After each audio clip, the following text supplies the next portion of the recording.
Good morning, class. I'm your teacher, Gerald Amir Gumabon. But before we start our class, may I request everyone to please rise for the prayer. Miss Martonia, do the honor.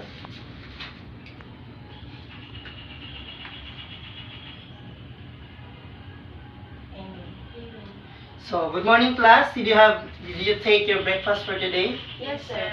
So, can I expect 100% participation for our class for today? Yes, sir. So, but before you sit, kindly pick up some pieces of papers on your chairs. So, have your seat. Thank you.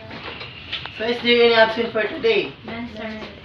Very good. There is no absent. So, before we start our class, may I request everyone or Miss Anifa to please read our classroom rules. Can I Yes, sit Miss. in front because I can see clearly? I'm very sorry for that. So, move your chair Thank you, in sir. front so that you can read our classroom rules. So, everyone, read our classroom rules. Number one. Number one, Observe silent whenever the teacher is talking in front or having his class discussion. Number two, Raise raise your right hand if your teacher recognizes you. And last, respect everyone. So, is there any question about our classroom rules, class? So, is everyone settled? So, before we start our discussion for today, may I ask who among of you could refresh or summarize our topic last day, last or yesterday? Yes, Miss Anifa.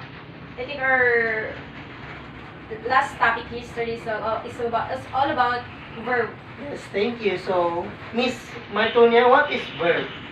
Verb talks about an action. Yes, indeed. Verb talks about an action word. So, is there any queries or questions about our last topic yesterday? So, none so far. So, before we start our discussion, there is an example here. What is verb? Now, one example is Joy loves to sing while she is cooking, and last is Kurt plays volleyball every weekend. So, before we start our topic, I will give you first an activity to give you an idea what is our topic for today. So, Mrs. Anifa, this is yours. The number 1 and number 2 activity, and Mrs. Martunia, number 3 and number 4 activity. So, I think you're finished. So, have your seat.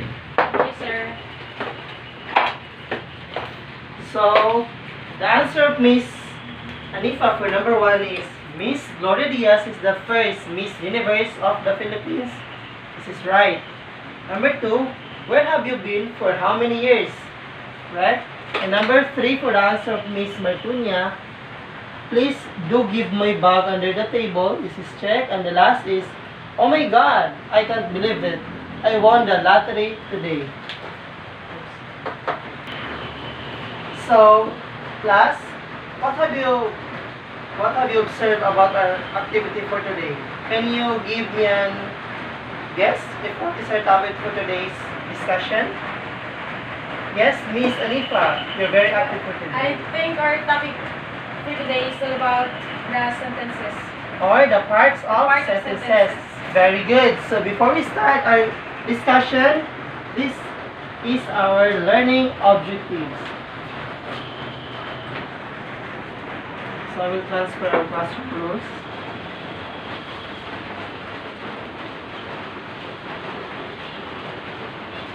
So, Miss Martunia, please read our objectives. Learning objectives. At the end of the lesson, 90% of the students should be able to A. Classify a sentence according to use. B. Construct sentences using declarative, interrogative, imperative, and exclamatory. And C.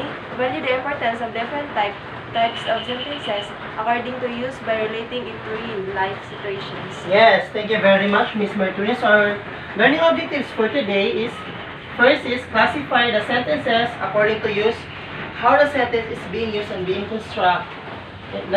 B is construct sentences using declarative, interrogative, imperative, and exclamatory. I will give you some activities where we are going to construct sentences using these types of sentences. And last is value the importance of different types of sentences according to use by relating it to the real life situation. So, our topic for today is all about the parts of sentence.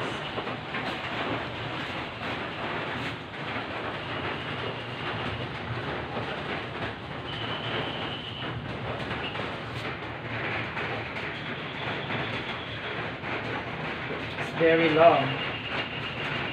Because I don't understand. Ang sabi nito, Bangkok is... So, our topic for today is all about the types of sentences, which is the declarative sentences, interrogative, imperative, and exclamatory.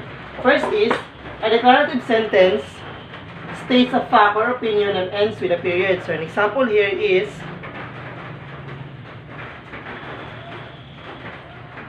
I am an IT expert. So, I am an IT expert. It tells about a statement. The next is, Manila is the capital of the Philippines, right? Yes, sir. Number 3 example is, COVID-19 is a very dangerous or contagious disease. Last is, number 4, I want freedom. And number 5 is, I want that bag. So, can you give another example? Yes, Miss Anifa? Yes? I love Jollibee. Yes? Another example?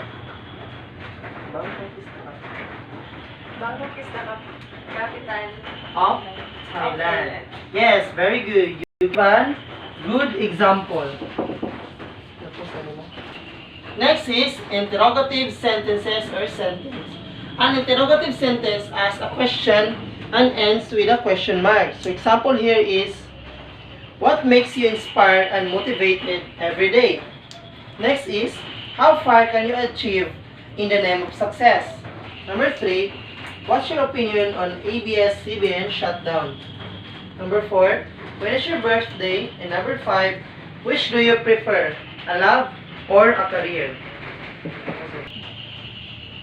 So, did you understand about interrogative sentence, class? Yes, sir. So we'll proceed for the imperative sentence. An imperative sentence expresses a request or gives a command or direction.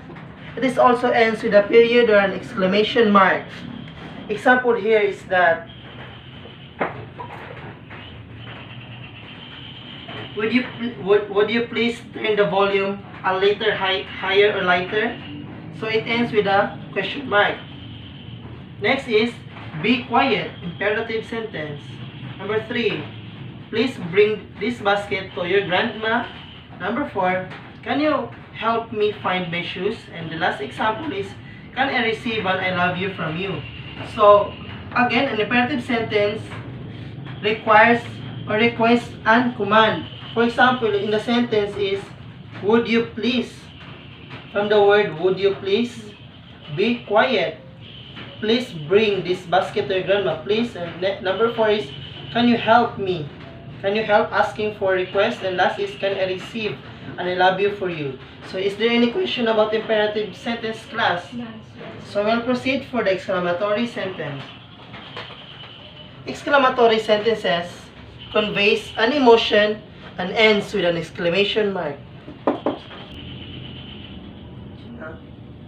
So is there any question about exclamatory sentence? No, sir. So, none so far. So, if there's no question, we will have another activity with the same group.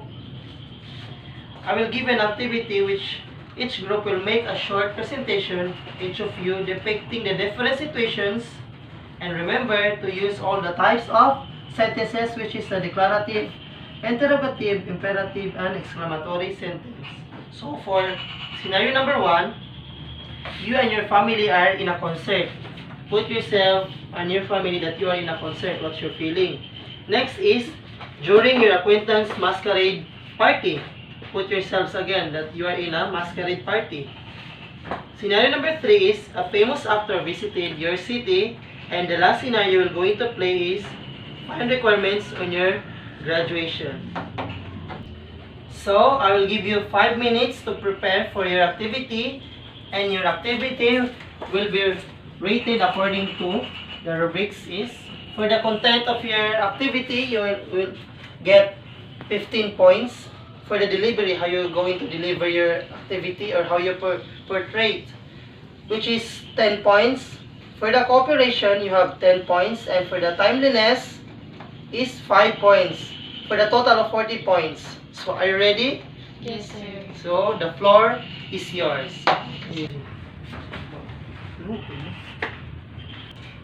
So, your 5 minutes class starts now. So, discuss your member according to your play. Are you excited for our dinner tomorrow? Maybe. I feel so excited for that event. How about you, man? So, are you excited for the concert tomorrow? Yes. Where have you been yesterday? Where I came from Jollibee yesterday. We just ate there.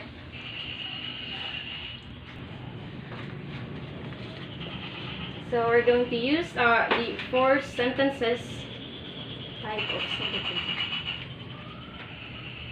What have you understand about declarative sentence? Well, it's about the ends with a period Yes. question or sentence. Are you excited for today? Yes, I am. So, what do you think we're going to portray the exclamatory sentences? Sentence? Exclamatory. Yes. Are you ready? Yes, I am. So, okay. And the next, we are going to use imperative sentence. Yes, that's right. And after that, we're going to use the interrogative sentence. And the last one, we are going to use declarative sentence. Are you ready, Mish? Yes. So, we're going to start the exclamatory sentence. So, class, your 5 minutes is off. And now, are you ready for your drama? Yes, sir. Yes. Make it loud. Are you ready? Yes, sir! So, I will remind you again for the scenario number 1, you and your family na concert. For scenario number 2, during acquaintance masquerade party. And number 3, a famous actor visited in your city. And last scenario is finding a requirements in your graduation. So, we're going to portray first you and your family na concert. Go. Sure. Let's go. We're going to portray it. So, this will be our going to do. Of course. Let's go to the concert with our family. So, based on your portrayal or drama, what types of sentence did you apply? As we observe, we portray the exclamatory sentence. Yes, very good as I observed because it expresses an feelings.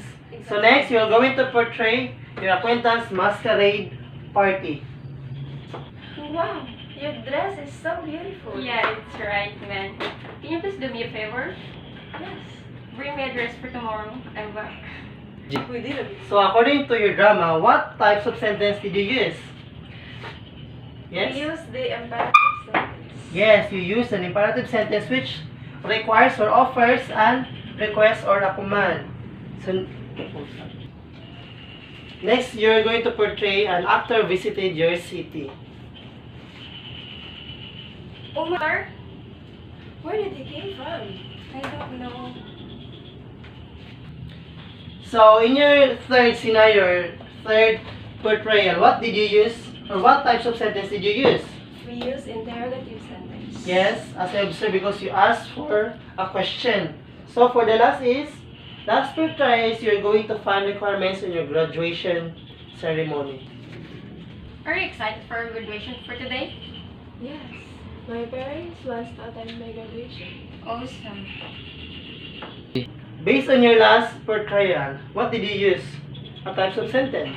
Well, a type of sentence is declarative sentence. Yes, because I observed in your drama you use exclamatory, imperative, interrogative, and a declarative sentence. So based on your portrayal, I will now give my ratings. For the content, I see that you perform well. I will give you 13 points. For the delivery, I'll give you 9 points.